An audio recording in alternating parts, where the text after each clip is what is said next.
Where am I?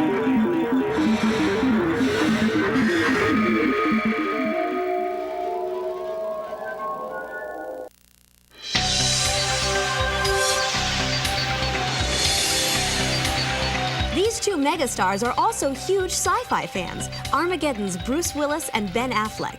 Right now, I need to hear 5 words from you. I'll never do that again. Alien Voices returns to television, and they have very familiar faces.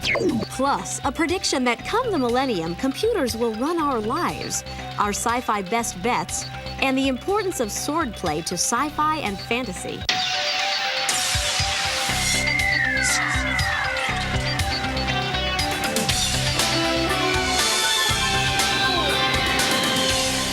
SciFi Entertainment is the only television magazine dedicated to sci-fi and fantasy. I'm Chase Masterson. And I'm Scott Mance. Every show starts with the latest buzz from Chase and the Sci-Fi Wire. It's a musical version of Julius Caesar. William Shatner singing a rap song? No, it doesn't take place in an alternate universe, but it is a scene in a recently completed independent film called Free Enterprise. It's a comedy about a pair of Trek-crazed screenwriter wannabes who William Shatner agrees to mentor, with disastrous results. Free Enterprise was directed by sci-fi enthusiast Robert Meyer Burnett from a script by Burnett and former Sci-Fi Universe editor Mark Altman. This is magnificent. Steven Spielberg has just announced that he will indeed produce a third Jurassic Park film. Michael Crichton, who wrote the original Jurassic novel, is also on board. Spielberg won't direct the film himself, and although no director or actor has yet been signed, Universal Pictures still hopes to have its next batch of dinosaurs storming into theaters by summer 2000. The hit video game, Tomb Raider, is headed for the big screen. Paramount Pictures has acquired worldwide rights to the project and intends to transform the game into a live-action feature. Now, the question on every video gamer's mind is, what actress will get to play buxom heroine Lara Croft? Though no cast has yet been set, rumors are running rampant, with names like Denise Richards, Jennifer Lopez, and Elizabeth Hurley topping a rapidly growing list of prospects. For your daily dose of sci-fi news updates, check out the online Sci-Fi Wire. You'll find it at www.scifi.com. You know, Chase, Steven Spielberg's DreamWorks studio already has one big hit this summer with Deep Impact. Now his studio is hoping to go 2 for 2 with their new film, Small Soldiers. Now, I've seen the movie, and I'll tell you what I think of it later. But there's yet another Spielberg-produced film due next weekend that has commentator Amanda Finch dreaming of romance, fantasy, and swordplay.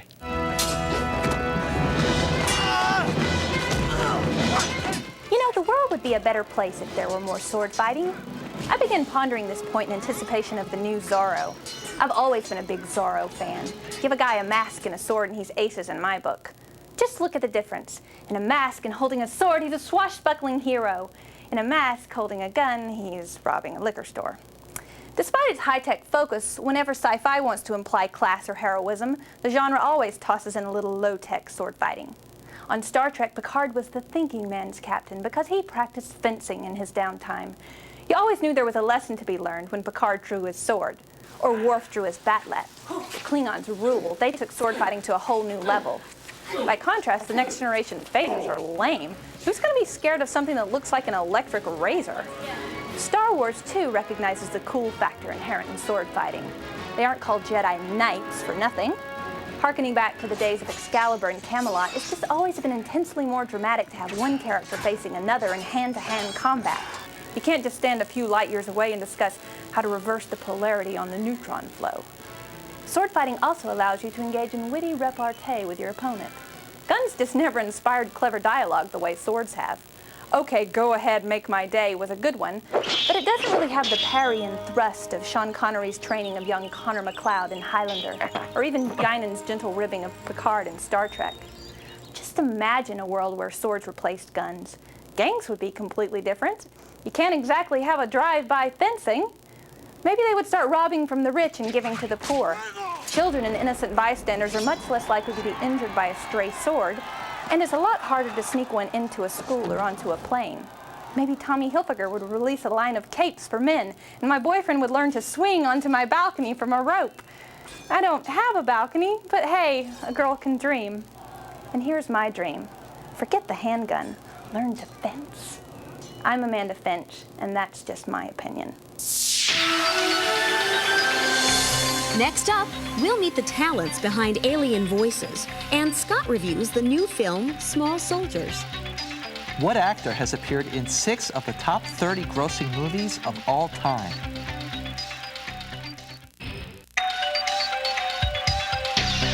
Harrison Ford has been in 6 of the 30 top grossing films of all time, including the Star Wars trilogy and the Indiana Jones movies.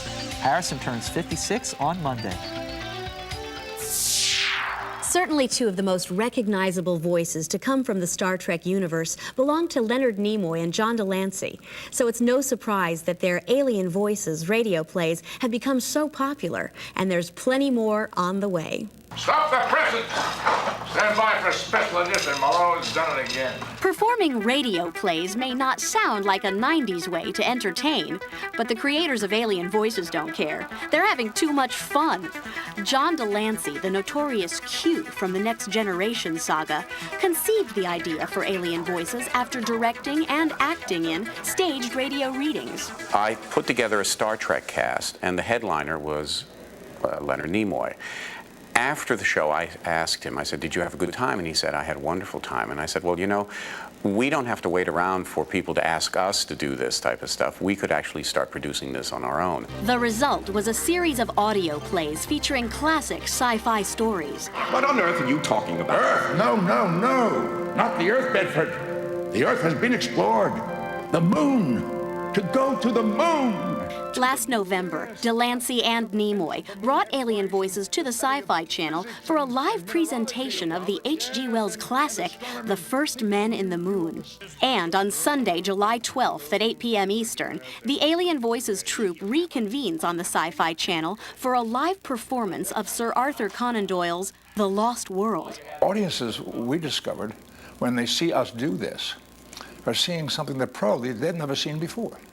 It's hard to put anything on television these days that people haven't seen before. You have the actors up front, but behind them, you're watching the Foley artists make the sounds. The musicians create the atmosphere, the musical atmosphere. You get a sense of how this tapestry is put together. Helping create this imaginary world is a talented group of actors, all Star Trek veterans. Joining Nimoy and Delancey are Ethan Phillips, Armin Shimmerman, Roxanne Dawson, and Dwight Schultz. After many a twist and turn down that ancient passage, we found ourselves back at the base of the plateau. Actors have to develop an ensemble feeling with each other and kind of know what each other's rhythms are and where they're going to go with a moment or a scene. And I think that elevates the audience's enjoyment of the show a lot. Overseeing the production is performance director Jack Fletcher. His job is to get the best out of this gifted group. Star Trek, in all its various incarnations, has never been afraid of language.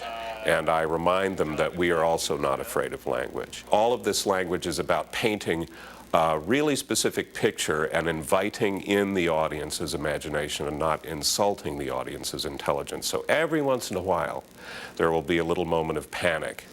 And I will say, now trust the story. They're classics for a reason. Too late. They've seen us. They're coming this way. Run! Run, man! Run! One of the best things about watching Alien Voices on the Sci-Fi Channel is that you get a behind-the-scenes glimpse of how the sound effects are created. Known as Foley artists, these talented noisemakers are called upon to manufacture sounds using anything and everything possible. Ladies and gentlemen, a living pterodactyl. What's incredible is we have a lot of different locations here. Some that you would find this is a period piece. So, we have to have things like, period doorbells and telephones. We've got typewriters going, printing presses. We're going to be using this as a printing press. It's an old ice cream maker. This Sunday's live production of The Lost World is a great way to rediscover a sci-fi classic. Watch the live Sci-Fi Channel telecast or hear it on the internet at www.scifi.com.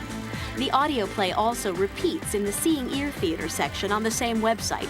Don't miss this unique Sci-Fi Channel event. We're going back to the Lost World and our next adventure. Here, here, here.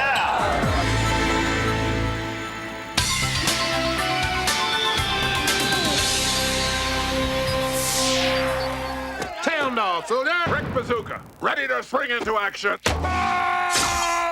Well, it's summertime, and you know what that means. Time for another expensive, action-packed popcorn movie. This time it's not earth-shattering rocks or giant lizards. It's Small Soldiers, directed by genre veteran Joe Dante. Here's the premise. A money-hungry toy manufacturer designs a commando-style toy line with military technology that gives the dolls the ability to think. And they're programmed with a single mission: destroy a line of lovable but freaky action figures called the Gorgonites, and they'll stop at nothing to do it. There will be no mercy. When I first saw the trailers for the film, I thought, okay, it's Toy Story meets Commando. What I actually got was different. It starts off in a quaint small town. The toys at first appear harmless enough, but then wreak havoc. Sound familiar? It should, because it was done back in 1984. Remember Gremlins, also directed by Joe Dante? The similarities are so obvious, it's ridiculous. But there are some major differences. Whereas most of the Gremlins were such a pain you wanted them destroyed, the Gorgonites are totally friendly. There's absolutely no reason to kill them. Gorgonite scum. And the Commandos are so violent, hateful, and bigoted, it was disturbing. You got a lot of guts. Let's see what they look like. Not something most parents would want to take their kids to. But then who's this movie for? It's a big toy commercial. It must be aimed at kids. See the problem? I'll admit, the special effects are pretty cool, but after coming off the sensory overload of Armageddon, getting a little tired of all the explosions. But mostly, I felt like I'd seen this movie before, and you know what? I think I liked it better the first time. Coming up, cool computer products just a couple of years away, and two big stars and their big sci-fi passions.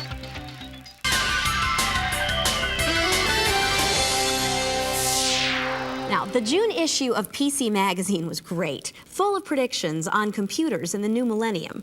They may not be like HAL in 2001, but they'll be equally amazing. This recent issue of PC Magazine is dedicated to forecasting what computers will be able to do in 2001. The publication's editor-in-chief, Michael Miller, had some predictions.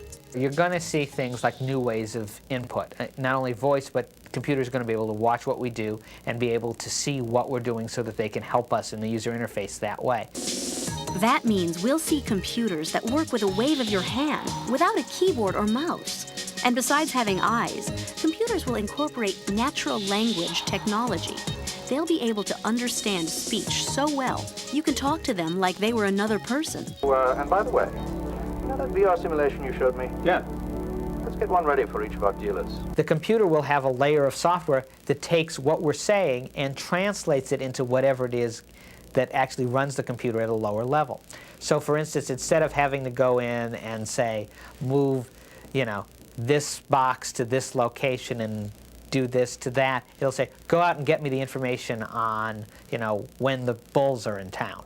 And it'll just do that. It'll understand that.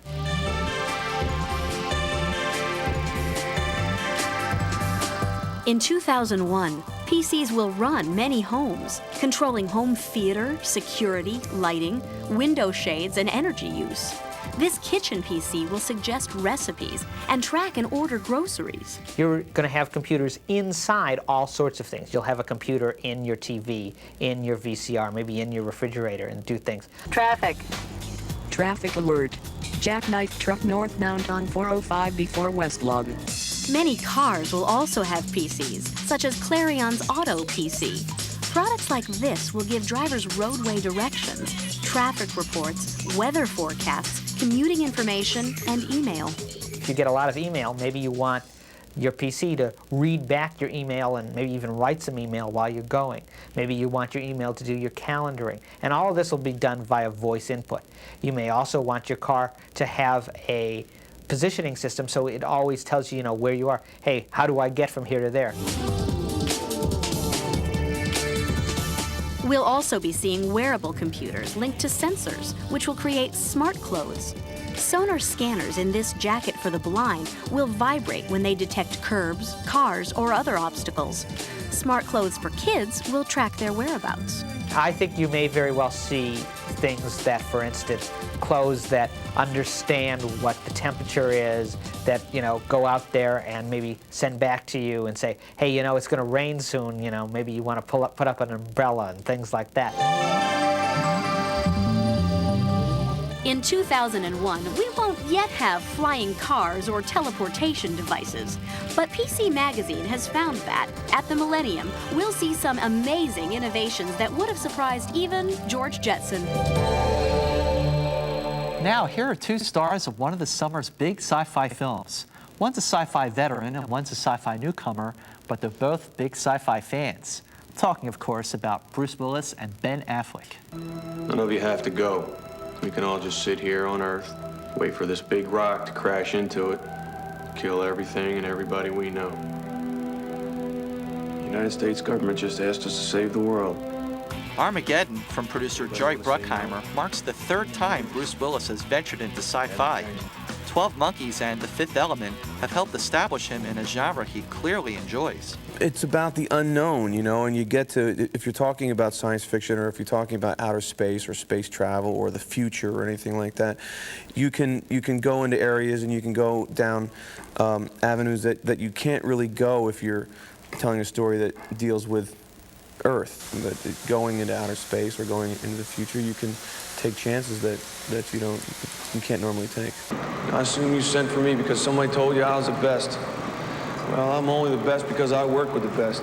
Bruce is definitely one of science fiction's leading male stars. I wondered if he thought the genre is geared towards men. Not to be sexist about it, but I think it's always been more of a kind of a kid's, boys, men's domain, It's only been in the last 15 or 20 years that women have kind of crossed over into playing roles that weren't feminine. Bruce told me his all-time favorite sci-fi film is The Day the Earth Stood Still. And since becoming a star, there's a more recent film in which he wishes he had been cast. I wasn't offered it, but I think one of the best sci-fi kind of futuristic stories that I've seen in the last 10 years was a picture called Total Recall. I just thought that was an incredible story, and I think Arnold did a great job with it, and it's just a really intricate story, really cool story. Everybody, go to your own life support! For Ben Affleck, Armageddon is a chance to explore a genre that has impacted his life. Some of my favorite all-time movies are Star Wars, Blade Runner. I consider The Road Warrior to be kind of a sci-fi movie. I've always loved science fiction. How you feeling? Good, considering I've never been this scared in my entire life. Ben found making Armageddon a tough but rewarding experience.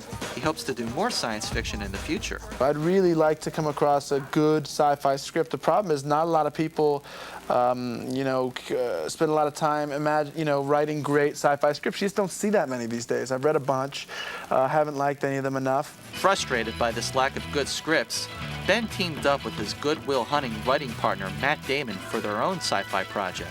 Matt and I actually were for a long time considering writing a science fiction movie after Good Will Hunting. It may sound odd, but that's something we both really, really like, and inspired by the video game Myst, we really like that game. The idea of a science fiction script by the Oscar-winning screenwriting team sounds quite intriguing. Unfortunately, Ben and Matt's script is not finished. We sort of ran into an obstacle. It became difficult to conceptualize.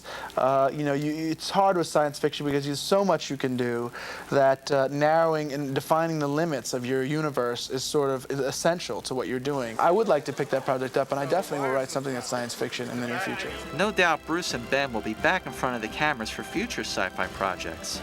Unlike many of today's film stars, these guys appreciate the genre like we do.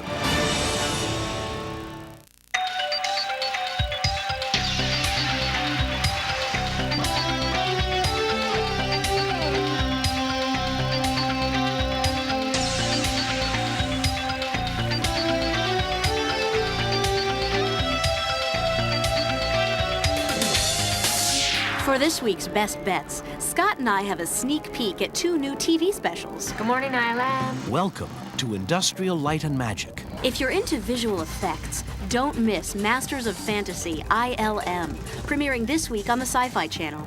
This is a rare behind-the-scenes look at the people and the techniques used by George Lucas's Industrial Light and Magic. Special effects are a tool. They're a paintbrush. The show features interviews with Lucas, Small Soldiers director Joe Dante, ILM's 8-time Academy Award winner Dennis Murin, and the stars and effects wizards who have made movie magic with ILM. From Star Wars to Small Soldiers. Who you calling small? Masters of Fantasy, ILM, airs July 12th, 15th, and 19th on the Sci-Fi Channel. Check your local listings for times. All ships, break off! Get the hell out of the way! Also coming up next weekend, TNT premieres Third Space, a Babylon 5 adventure. This is the second full-length movie based on the series, and it features a bigger budget and better special effects than the regular show. In Third Space, Captain Sheridan and his crew discover an alien relic that opens a gateway to another dimension. Claudia Christian fans will be glad to see her back in the cast as the beautiful and tough Commander Ivanova, and Sherry Belafonte guest stars as xenoarchaeologist Dr. Elizabeth Trent. And those are this week's Sci-Fi Best Bets. Well, that's all the sci-fi we have time for today. But we'll be back in a week with an all-new sci-fi entertainment.